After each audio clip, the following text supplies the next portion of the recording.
నా పేరు దోమల నాగేంద్ర, ఎనర్జీ వాస్తు ఎక్స్పర్ట్. ఈ వీడియోలో వంటగది గురించి చర్చ ఉంటుందండి. సో, ముఖ్యంగా నేను కొన్ని వందలాది ఇల్లులు చూస్తున్నప్పుడు ఈ మధ్య కాలంలో నాకు ముఖ్యంగా దోషం ఎక్కడ కనబడింది అంటే వంటగదిలో గమనించడం జరిగింది. అంటే ఆగ్నేయంలో గమనించడం జరిగింది. సో, ఆగ్నేయాన్ని ఎలా చేస్తున్నాము? పూర్వకాలంలో ఆగ్నేయం ఎలా ఉండేది? ఇప్పుడుంటున్న కిచెన్ ఆగ్నేయం ఎలా ఉందో గమనిద్దాం. పూర్వకాలంలో ఆగ్నేయం ఎలా ఉండేదండి? ఇంటి ముందు ఒక షెడ్ వేసుకొని అక్కడ కిచెన్ ఆ వంటగది ఏర్పాటు చేసేవాళ్ళు. సో, కట్టెల పొయ్యి మీద మంట మండిస్తేవాళ్ళు. విపరీతంగా మంట మండుతూ ఉండేది. కుటుంబంలో ఉన్న వారందరికీ కూడా మంట అక్కడే ఉండేది. సో, ఇల్లు చిన్నగా ఉండేది. మంట ఎక్కువగా ఉండేది. అప్పుడు ఏమైపోయింది?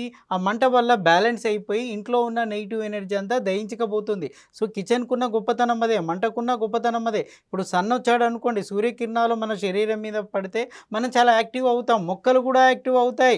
సో, అదే గనుక సూర్యకిరణాలు లేవనుకోండి, మొఖం వాడిపోతుంది. మొక్కలు కూడా వాడిపోతూ ఉంటాయి. ఇంట్లో కిచెన్ పర్ఫెక్ట్‌గా లేదనుకోండి, ఇల్లే వాడిపోతూ ఉంటుంది.